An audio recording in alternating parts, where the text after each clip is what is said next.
A couple of years ago on the way to a wedding with the family, we found ourselves off the major highway and into an area that I'd never seen before. We were lost. Naturally, the tensions were high and the language was colourful, but we soon realised we were travelling through some beautiful country where there was green rolling hills and through little towns that I never knew existed.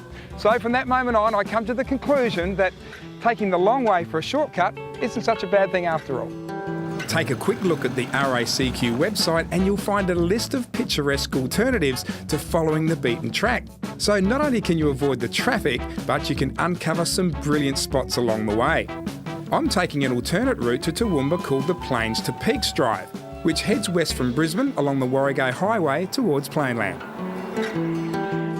I'll tell you, there's nothing like the perfect road trip vehicle, and I think I've found it.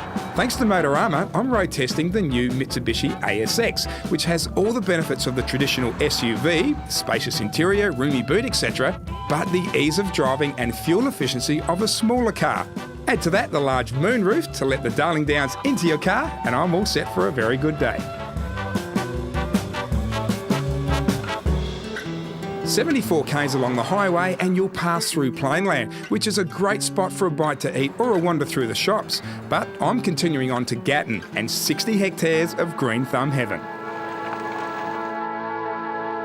Pullman's Nursery, the largest independent nursery in the state and one of the biggest in the country. So big in fact, to get around the place, they even have a little train. From Monday to Friday, group bookings are available for the Gumtree Valley Express, a guided tour around the nursery.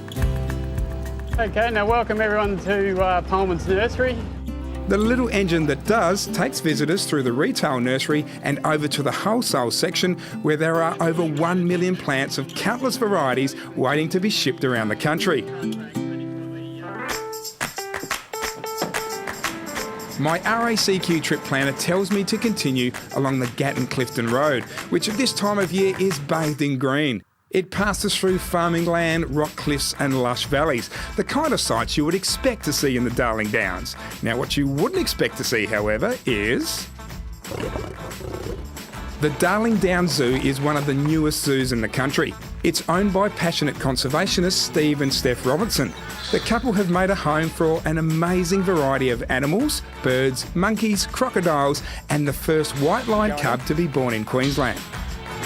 Kwanzaa was hand-raised by Steph when his mother no longer could. Even though he is now 8 months old and weighs 80 kilos, he still insists on a cuddle. Kwanzaa will eventually weigh over 200 kilos. We've basically designed it so you've got Australia, Asia, Africa, South America. Okay. So you've got, your beautiful big snakes and birds and reptiles, and we've got baby monkeys, we've got the tiniest monkey in the world, we've got all sorts of different animals here. And yeah, there's lots of plans to expand. Come on. The Darling Downs Zoo is open every day except Tuesday 9 till 4. Just a tip though, don't try and pat the 7-foot lion named Sharka. Where's the ostriches? Just down the road and 38 kilometres south of Toowoomba, you'll find the quaint little Darling Downs town of Nabi, which has plenty of stories to tell.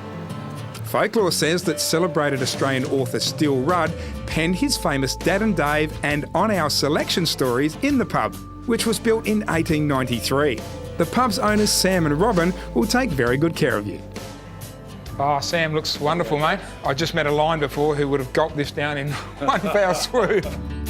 As you can see, it's well worth getting off the beaten track a little more regularly. For a host of alternate route options between Brisbane and Toowoomba, visit RACQ's Virtual Tourism Information Centre. All the research is done, so all you need to do is enjoy the trip. And after that, start planning your next one.